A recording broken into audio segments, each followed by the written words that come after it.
Good morning, everybody, and Merry Christmas to you. Yeah, it's still Christmas time. We're still in the season of Christmas until Wednesday. And here we are, Monday. Couple days left. Let's celebrate. Let's take full advantage of it, right? Hey, we start celebrating Christmas right after Halloween, so why not go all the way into January, right? Well, technically, we are in the season of Christmas yet, and it's going to come to an end, though, come Thursday when we celebrate Epiphany. And we'll get into that a little bit later. But also the first Sunday in Epiphany, we always celebrate the baptism of Jesus too. So our lessons gear us toward his baptism. And even when you look back into the Old Testament lessons in the Psalm, the people who put together the Revised Common Lectionary tried to find things that would fit in there. And one of them is Psalm 29. Psalm 29 falls into that category of what we call the enthronement psalms. Remember what those are? Those are the ones where you are exalting Yahweh, God, as king. Because for the most part, our kings haven't turned out all that well. We've had some good ones, but we had a lot of crummy ones too. So once the people had come back from exile in Babylon, now they were able to look around and say, well, who is our king? We don't have a king. Or if they did, they had a puppet king that was sitting on the throne doing the bidding of whoever was in charge right then. So they said, Yahweh's our king. So when you march to the temple, you would sing these enthronement psalms. And this is the perfect one because it's easy to memorize. It's not all that long. It's 11 verses long. And the people could be singing them and shouting it out. It starts out with an invitation, not really an invitation, but a command to give God all the glory. Ascribe to the Lord, ascribe to the Lord, ascribe to the Lord. 3 times it says that. And give to him the glory. And then let's do this as we come to worship him. As we come to worship. And then it gets into the part that I think is really cool. The part that the people would shout out one thing, and then whoever was leading them would bellow out what they were getting at. In other words, the voice of the Lord.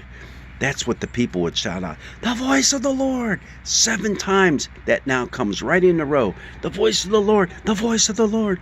And after each time they would shout that, the leader would say, the voice of the Lord is over the waters. The voice of the Lord is powerful. The voice of the Lord is full of majesty. You see, it just will go on and on like that 7 different times.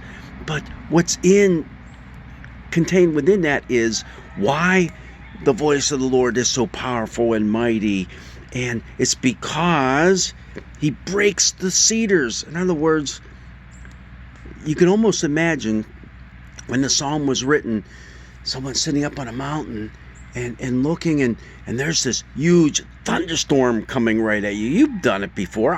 Come on, how many times have you run to look out the window, or maybe gone out on the front porch and said, man, there's a storm brewing. I'm going to sit here and watch it come and just let it lash out at me, and then I'll head inside, right? Well, you can imagine this is happening. There's a storm rolling off of the Mediterranean Sea, and now it's coming right at you.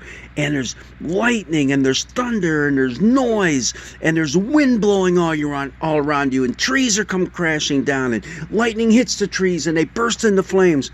You have all that going on in this psalm, showing the mighty, mighty power and splendor of God. But it's also celebrating a God who, in the midst of all this chaos, is in charge of this chaos.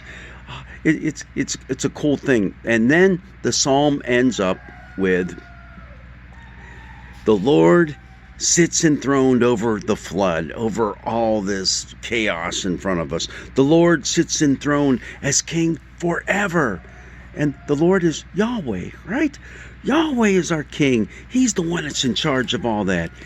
And the very last verse, may the Lord give strength to his people.